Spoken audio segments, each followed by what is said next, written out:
สวัสดีผู้ฟังทุกท่านยินดีต้อนรับเข้าสู่ช่องมหัศจรรย์แห่งกรรม Miracle Deed การให้สุขใจทั้งผู้ให้และผู้รับความสุขของผู้รับคือยินดีที่ได้รับสิ่งที่มอบให้ในขณะที่ผู้ให้นั้นสุขใจที่ได้ช่วยเหลือและแบ่งเบาความทุกข์ยากของเพื่อนมนุษย์ด้วยกันการให้ที่ปราศจากเงื่อนไขเป็นการให้ที่ทำให้ทั้งผู้รับและผู้ให้มีความสุขให้โดยไม่หวังผลตอบแทนให้ด้วยความเต็มใจและเปลี่ยนไปด้วยเมตตาจิตไม่รู้สึกเสียดายอะไรอาวรณ์ในสิ่งที่ให้นั้นและการได้รับนั้นสิ่งตอบแทนกลับคืนมาเป็นเพียงผลพลอยได้จากการให้เช่นการให้ของขวัญวันปีใหม่ก็มักจะได้รับของขวัญกลับคืนมาเช่นกันการให้มีอะไรบ้างเราทุกคนสามารถให้ได้ไม่จำกัดแต่ต้องตั้งอยู่บนพื้นฐานของศีลธรรมให้ในสิ่งที่เป็นประโยชน์และทำให้ผู้อื่นมีความสุขเพิ่มขึ้นไม่จำเป็นต้องมีทรัพย์สินเงินทองมากมายถึงจะให้ผู้อื่นได้เพียงแต่มีเจตนาที่ดีและบริสุทธิ์ใจที่จะให้ตามกำลังของเราทุกคนสามารถเป็นผู้ให้ได้ประเภทของทานที่ควรให้มีอยู่4อย่างคือ 1. การให้วัตถุสิ่งของเช่นข้าวปลาอาหารน้ำดื่มปัจจัย4ที่จำเป็นของมนุษย์และให้ของที่กินได้และกินไม่ได้เช่นทรัพย์สินเงินทองของที่มีประโยชน์เครื่องประดับหลักทรัพย์ 2. การให้อภัยทานการยกโทษให้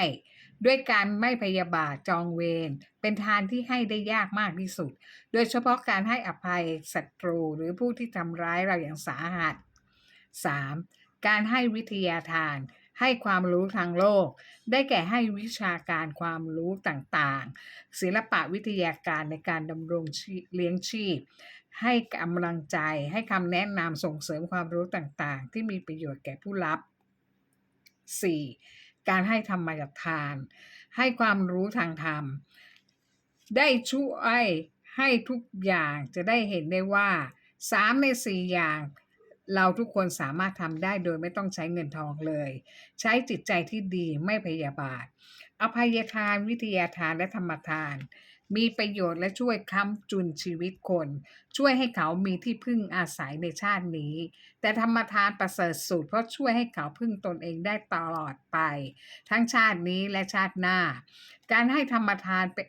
ที่เกิดผลบุญสูงสุดผู้ให้ต้องมีเจตนาที่จะให้ด้วยความบริสุทธิ์ต้องมีพร้อมทั้ง3ระยะ 1. ระยะก่อนให้ทาน 2. ระยะที่กำลังให้ทาน 3. ระยะหลังการให้ทานทั้ง3ระยะนี้จำเป็นต้องมีใจที่บริสุทธิ์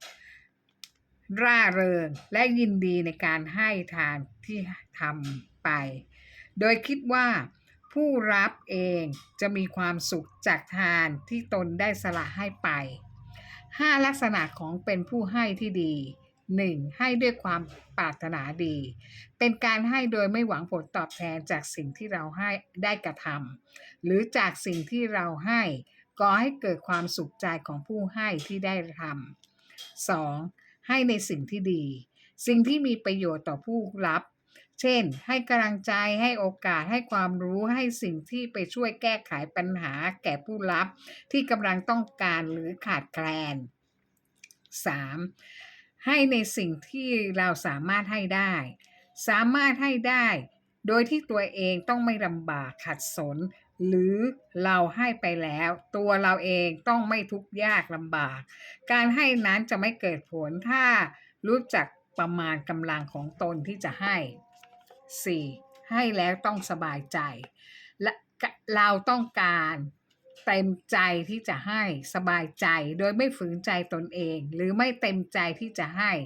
เพราะถ้าให้แล้วทุกข์ใจไม่เต็มใจจะให้อย่าทำนอกจากเสียของทุกข์ใจไม่เกิดประโยชน์ต่อตัวผู้ให้เลย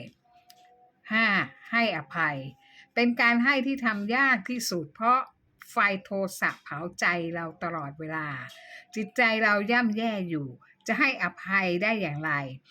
เชื้อเพลิงแห่งไฟโทสะไฟโกรธยังเผาใจเราอยู่เลยเราต้องตั้งสติสงบใจนิ่งเฉยแล้วจะให้อภัยได้เป็นการปิติสุขสงบใจนิ่งเฉยและจะให้อภัยได้เป็นการปิติสุขกว่าให้สิ่งใดเมื่อทำใจได้ผลบุญยิ่งใหญ่เป็นการ ตัดการจองเวรกรรมต่อกันในชาตินี้และชาติหน้า ตัวอย่างที่หนึ่งสามีภรรยาคู่หนึ่งมีสินเสมอกัน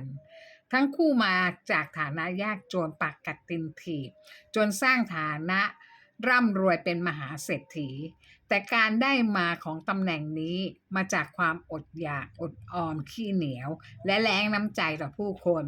ไม่ว่าจะทำอะไรหรือจ่ายอะไรไปสามีภรรยาคู่นี้ต้องคำนวณถึงผลประโยชน์ที่จะได้รับคุ้มค่ากับที่จะต้องเสียไปหรือไม่คำนวณเป็นผลประโยชน์ทุกเม็ด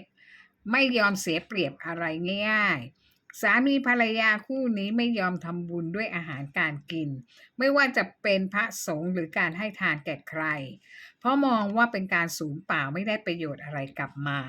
แต่ชอบถวายเงินบริจาคแก่วัดต่างๆหรือมูลนิธิต่างๆเพราะจะได้รับใบอนุโมทนาบุญกลับมาสามารถเคลมภาษีได้มีบ้างบางครั้งที่ให้ข้าวสารอาหารแก่คนยากจนแต่ของที่ให้นั้นเป็นข้าวสารที่มอดขึ้นเป็นละล้านตัวราขึ้นเป็นสีเขียวข้าวป่นแหลกไม่เป็นตัวถ้าเป็นผลไม้ก็จะเน่าเสียเละจนจับไม่ได้ราขึ้นสีเขียวถ้าเป็นน้ำมันนวดตัวก็จะหมดอายุเป็น10 ปี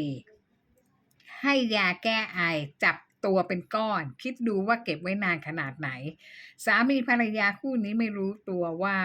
การกระทำของตนนั้นได้สร้างบาปอย่างมหันต์แก่ตนเองกินไม่ได้แล้วคนอื่นจะกินได้อย่างไรที่เป็นเช่นนี้เพราะสามีภรรยาคู่นี้ขี้เหนียวประหยัดการกินการใช้เก็บจนทุกอย่างหมดอายุใช้การไม่ได้แทนที่จะทิ้งไปกลับนำไปแจกให้คู่คนแถมยังคุยโอ้อวดกับคนต่างๆว่าเขานำแต่ของดีๆมาแจกให้คนครั้งแรกคนไม่รู้จะดีใจเพราะเปิดออกดูจะเป็นลมตายและสาปแช่งอีกนานวันเข้าทุกคนปฏิเสธที่จะรับของจากสามีภรรยาคู่นี้ที่นำมาแจกตัวอย่างที่สองสามีภรรยาอีกคู่หนึ่งบ้านมีฐานะปานกลางในแต่ละปีจะทำบุญ1 ครั้งคือในวันสงกรานต์ไปบังสกุลกระดูกบรรพบุรุษภรรยาจะทำพะโล้1 หม้อเบอร์32 เซนเป็นไข่กับหมู3 ชั้นเน้นน้ำมากๆเพราะถูกที่สุดทำอย่างเดียวเป็นเวลาถึง20 ปีเช่นนั้นไม่ไปเท่าไหร่น่าสงสารสามีภรรยาคู่นี้ที่ทำตัวเป็นเปรตอดอยากหิวโหยมากไปถึงวัดจัดของถวายพระสมทบกับญาติคนอื่นๆที่มาร่วมทำบุญด้วยกันพระยังไม่ทันจะลงสวดเลยภรรยารีบขออาหารจากญาติทุกคนตักใส่ถุงกลับไปกินที่บ้านญาติก็ไม่ว่าอะไรอนุญาตให้เธอไปตักได้ตามสบายหลังจากจัดอาหารคาวหวานเพื่อถวายพระสงฆ์เรียบร้อยแล้วยังมีเหลืออีกเกือบเต็มหม้อเพราะทุกๆคนนำมาเผื่อให้ญาติได้กินกันพร้อมหน้าพร้อมตากันหลังจากที่พระทำพิธีสวดบังสกุลเสร็จแล้วกะว่าอาหารที่เหลือจากพระฉันก็ให้เด็กวัดเอาไว้กินแต่เปล่าเลยภรรยาของชายคนนี้นำถุงร้อนพลาสติกใบใหญ่มา1 กิโลเพื่อมาตักอาหารที่เหลือในหม้อตักเกือบหมดทุกหม้อของญาติทุกคนเหลือติดก้นหม้อไว้สำหรับให้ทุกคนกินหลังจากพระสวดแล้วพอญาติตักอาหารมาจะมาตักอาหารกินกันปรากฏว่าไม่มีอาหารเลยเหลือแต่น้ำก้นหม้อเนื้อไม่มีญาติถามว่าใครตักอาหารไปหมดทุกคนเงียบเพราะไม่มีใครสนใจตักอาหารขณะที่ทุกคนฟังพระสวดแต่สามีภรรยาคู่นี้ช่วยกันตักอาหารของญาติไปเก็บไว้ในรถยนต์ของตนเองจนเต็มท้ายรถยนต์เลยเธอพูดว่าบอกขออนุญาตแล้วไงก็เลยตักกลับไปกินที่บ้านประหยัดค่าอาหารได้เยอะเลยญาติต่างเมินหน้าขึ้นรถกลับบ้านใครบ้านมันทันทีพอปีต่อมาญาติทำอาหารมาหม้อเล็กๆเท่านั้นญาติคุยกันเองว่าสามีภรรยาคู่นี้คงอดอยากมากจึงทำพฤติกรรมเช่นนี้การกระทำของสามีภรรยาคู่นี้ทำตัวเหมือนเปรตที่หิวโหยมากญาติถามสามีภรรยาคู่นี้ว่าแต่ละปีที่มาเป็นมาอย่างไรบ้างชีวิต ทั้งคู่ตอบว่าหากินยากลำบากอดอยากมากๆหากินไม่ได้เลยอาศัยกินข้าวกับลูกสาวเท่านั้นเองตัวเองก็ป่วยทั้งคู่มีโรคประจำตัวหลายโรคสามีภรรยาคู่นี้เห็นแก่ประโยชน์ที่อยู่ตรงหน้าจึงเห็นแก่ตัวโดยไม่คิดว่าไม่ใช่ของตนเองเป็นของคนอื่นที่ตั้งใจมาร่วมทำบุญและกินกันในหมู่ญาติๆจนทุกวันนี้สามีภรรยาคู่นี้ก็ป่วยหนักและทุกข์ยากมากได้แต่คร่ำครวญว่าทำไมชีวิตเขาถึงลำบากเขาไม่รู้ตัวว่าในการกระทำของตัวเองที่ทำมา20ปีสร้างบาปมากขนาดไหนแย่งอาหารคนที่มาทำบุญเอามาเป็นของตัวเองสวัสดีค่ะ